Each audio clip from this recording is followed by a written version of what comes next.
Hello everyone and welcome to this video case study. Today we'll be talking about one of the biggest corporate scandals in India's history, the Satyam Computers Scam, often called the Enron of India. This case shook investors' confidence, exposed loopholes in corporate governance, and left a permanent mark on India's financial markets.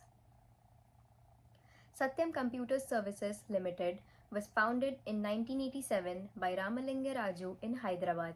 It grew rapidly and became one of India's leading IT service companies, competing with giants like Infosys, Wipro, and TCS. By the mid 2000s, Satyam was a global player, providing IT and BPO services to more than 600 companies across 60 countries.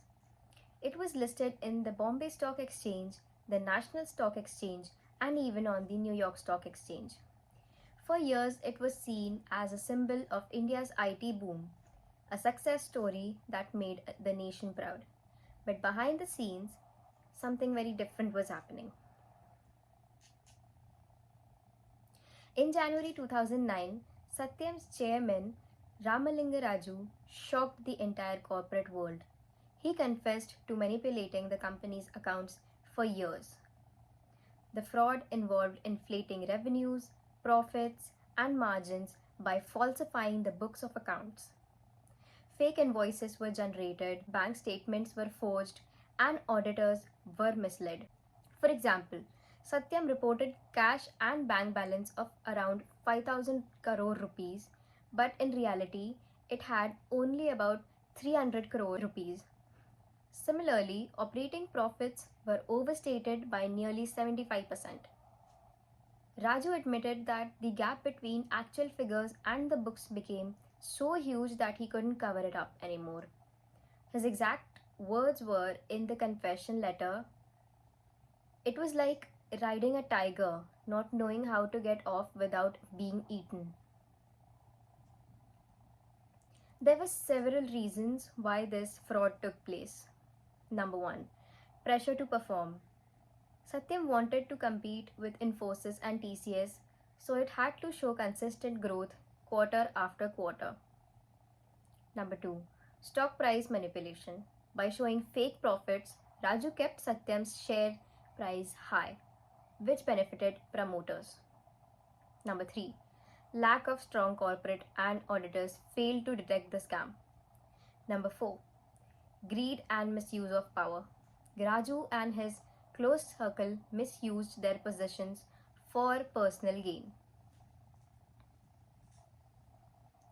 The immediate fallout was massive. Satyam's share price crashed by more than 80% in just few days, wiping out investors' wealth worth thousands of crores. The reputation of India's IT sector took a severe hit. Global clients began doubting Indian companies' transparency. Questions were raised on the role of auditors, especially PricewaterhouseCoopers, who failed to notice the irregularities. For employees, it was a nightmare. Over 50,000 workers faced uncertainty about their jobs. Clients started pulling out projects, and the future of the company seemed doomed. The Indian government stepped in quickly to prevent a total collapse. A new board of directors was appointed to stabilize operations. Eventually, in 2009, Tech Mahindra acquired a controlling stake in Satyam, and the company was rebranded as Mahindra Satyam. Later, it merged with Tech Mahindra in 2013. Legally, Ramalinga Raju, his brother Rama Raju, and several others were arrested. In 2005, after a long trial, they were convicted of cheating, criminal conspiracy, and falsifying accounts. Raju was sentenced to 7 years in jail. This case also forced SEBI, the Ministry of Corporate Affairs and regulators, to tighten rules on corporate governance and improve the accountability of auditors of directors. The Satyam scam teaches us some powerful lessons. Transparency and honesty are the backbone of any businesses. Corporate governance should never be compromised.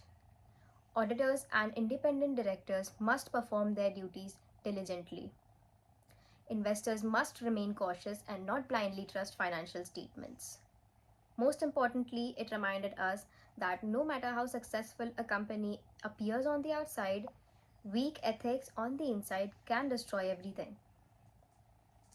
To conclude, the Satyam Computers Scam was not just a story of financial fraud, but also a wake up call for corporate India. It showed the devastating impact of greed and poor governance. But on the positive side, it also led to stronger regulations and reforms ensuring that such a large scale fraud is less likely to happen again. Thank you for watching this video case study. I hope you found it informative and insightful.